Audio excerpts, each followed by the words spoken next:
The Flood have been an integral part of Halo's canon since its inception, with the parasite featuring and even sometimes being the poster child for games and books. Since the conclusion of the original Halo trilogy back in 2007, the Flood haven't made a significant appearance in the main game outside of Halo Wars 2's Awakening the Nightmare DLC. So, is it time for the Flood to finally make a comeback in Halo Infinite in a big bad way?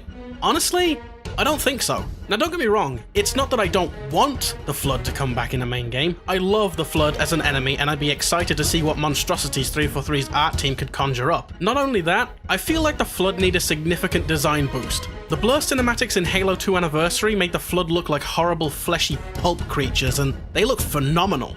Unfortunately, because Halo 2 Anniversary was just Halo 2, there was nothing new there outside of better looking models and textures. If the Flood do come back, they need new and interesting forms that complement and showcase exactly what this new slipspace engine is capable of. But again, I don't feel like they're necessary in Halo Infinite, and I'd like to explain why. The Flood are a complicated enemy with a lot of backstory and a lot of push in the Halo universe. Bringing them back as a central threat wouldn't be an easy task, especially given what we know about the Flood lifecycle. Where there is Flood, there is either a gravemind hidden away, or a gravemind being fashioned out of whatever organic material combat forms can get their hands on. So, let's assume Halo Infinite does have the Flood for the sake of argument. That leaves us with two options.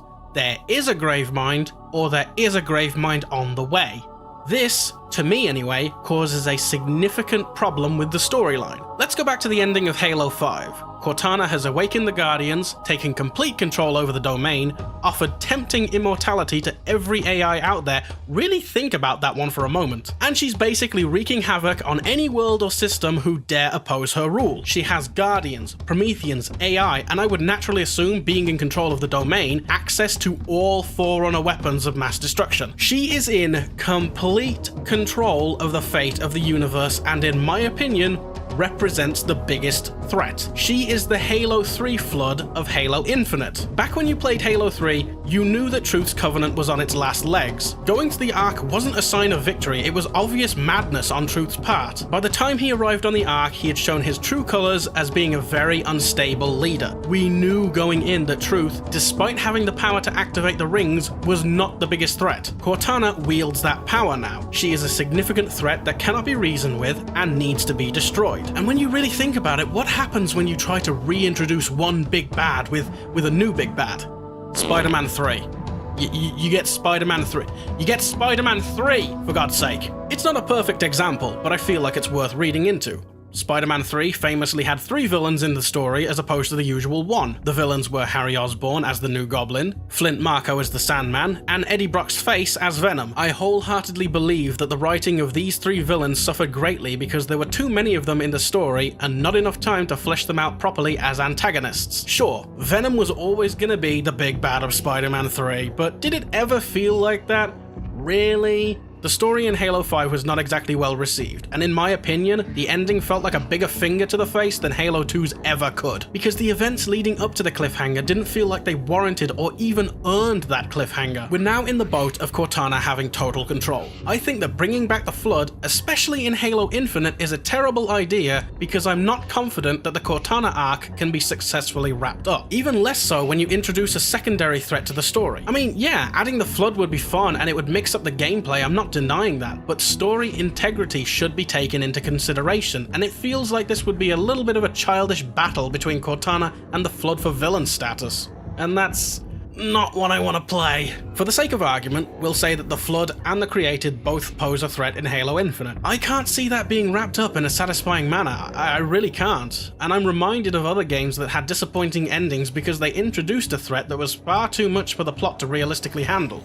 Now what I mean by that is this. We have Cortana in control of everything, yes? Now introduce the Flood into the mix. A fun idea, yes, but as far as the story goes, a possible disaster waiting to happen unless written very, very well. So you have Cortana and the Flood as these massive threats. How exactly are you going to take them down? And that's the problem.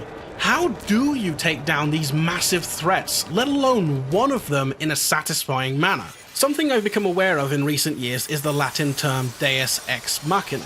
A deus ex machina is described as a plot device whereby a seemingly unsolvable problem in a story is suddenly and abruptly resolved by an unexpected and seemingly unlikely occurrence, typically so much as to seem contrived. This isn't always seen as a negative and sometimes can be used for comedic effect from my understanding, but with major stories where you're supposed to take the event seriously, it can seem like a cop-out. If you need some examples of what a deus ex machina is really like, in games at least, then let's look at Gears of War. You have the Locust fighting and basically destroying most of civilization on Serra. Then along comes the Lambent, originally normal creatures turned into horrible mutations due to exposure to a planet-wide luminescent parasite called Emulsion, though this wasn't known to the player properly until Gears of War 3.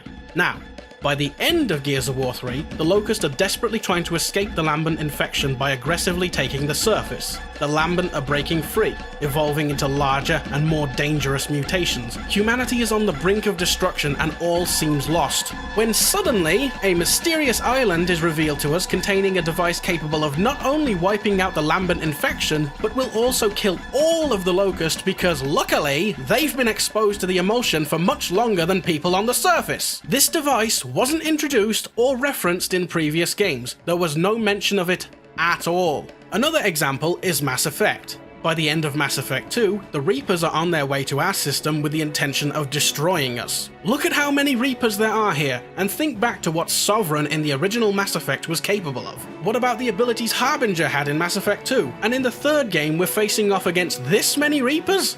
That's insane! But no, we get the same treatment here that Gears of War 3 did. A mysterious device known as the Crucible that we knew about the whole time. We really did. It just wasn't revealed to you until the third game.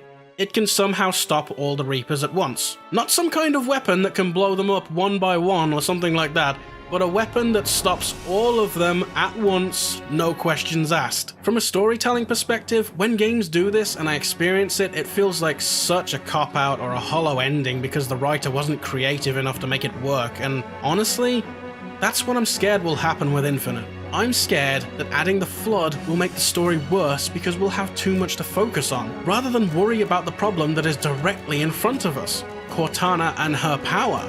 I think the Flood need to come back in some capacity, but not when Cortana is the central threat. I want Infinite to be the best that it can be, and despite how much I want to see the Flood return, I want to see us get out of the mess that Halo 5 left us in first, in a satisfying manner, before the Flood can return properly. Maybe drop hints to their immediate return, but don't burn that card yet.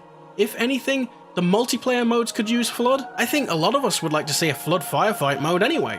I don't know guys, I'm torn. I really am torn. I want the Flood to come back, but I don't want them to come back at the cost of a decent story. Brian Reed is a comic book writer, and comic books can have bombastic endings like the one in Halo 5, because after 1 or 2 weeks, the next issue is released and you get to see the conclusion to that story. With Halo, we're waiting 3 or more years to experience that next issue, and Infinite is clearly not ready to be talked about yet. We know next to nothing about what's going to happen in the story, beyond it being a continuation of Halo 5 on a ring with Chief sporting a new suit. I want to have faith in 343 and the new writer that we can wrap this up nicely, but I'll admit, I am nervous. I'm very nervous. Only time will tell if Infinite ends up being another game with a Deus Ex Machina ending or something entirely unique. Let's wait and find out.